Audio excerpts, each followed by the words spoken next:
নমস্কার বন্ধুরা, আমি চলে এসেছি আজকে নতুন আরেকটা রান্নার ভিডিও নিয়ে। শীতের দিনে ফুলকপি সকলের প্রিয় একটা সবজি। ফুলকপি দিয়ে অনেক কিছুই বানানো যায়। আমি আজকে ফুলকপি দিয়ে আপনাদের বানিয়ে দেখাবো গোবি পরোটা বা ফুলকপির পরোটা। আমি ফুলকপিগুলোকে গ্রেট করে নিয়েছি।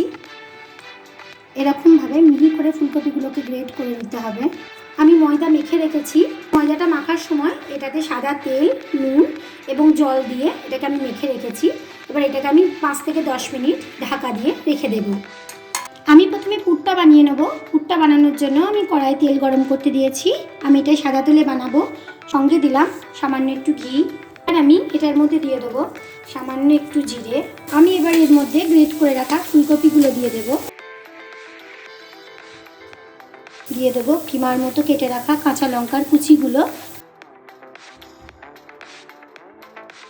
এবার আমি এটার মধ্যে দিয়ে দেবো সামান্য পরিমাণে নুন।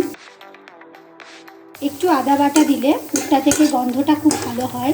এবার এর মধ্যে আমি গুঁড়ো মশলাগুলো অ্যাড করে দেবো। দিয়ে দেবো সামান্য হলুদ গুঁড়ো, সামান্য ধনে গুঁড়ো, সামান্য জিরে গুঁড়ো আর অল্প একটু রেড চিলি পাউডার। এবার আমি সিদ্ধ করে রাখা আলুগুলো এর মধ্যে, আপনারা চাইলে ম্যাশ করেও দিতে পারেন, আবার চাইলে এরকমভাবে গ্রেট করেও দিতে পারেন। আর এর মধ্যে দিয়ে দেবো সামান্য একটু ধনেপাতা কুচি। আমার ফুলকপি পরোটা বানানোর জন্য পুরটা আমার সম্পূর্ণরূপে তৈরি হয়ে গেছে। ময়দাটা লেচি করে নিয়েছি।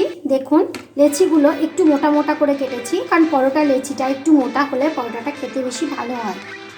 এবার চলুন এর মধ্যে পুরগুলো ভরে নেব।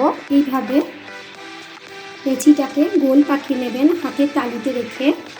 এবার এর মধ্যে দিয়ে দেবেন। মুখটাকে খুব সাবধানে আলতো করে বন্ধ করবেন। বন্ধটা যেন খুব ভালো করে করবেন, যেন বেলার সময় পুরটা বাইরে বেরিয়ে না আসে, তাহলে কিন্তু পরোটাটা খেতে ভালো হয় না।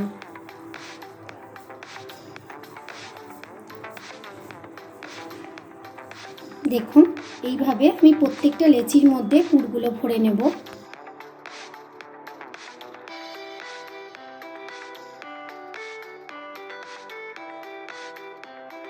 একটু পুর কিন্তু কোথাও বেরোয়নি। এইভাবেই পরোটাটা বেলবেন যেন পুর না বেরিয়ে যায়। তেল গরম হয়ে গেছে। এবার আমি পরোটাগুলো একটা একটা করে ভেজে নেব।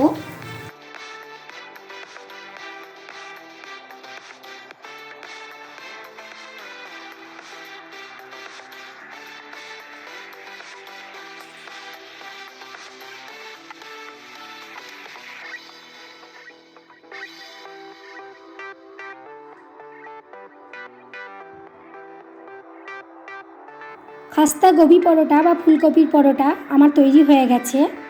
এটা খেতে খুব সুন্দর হয়, খুব মজাদার। আপনারা টিফিন বা ডিনারে এটা খেতে পারেন।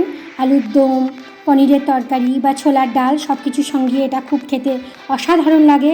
যদি ভিডিওটা ভালো লাগে লাইক করবেন, চ্যানেলটাকে শেয়ার করবেন, সাবস্ক্রাইব করবেন।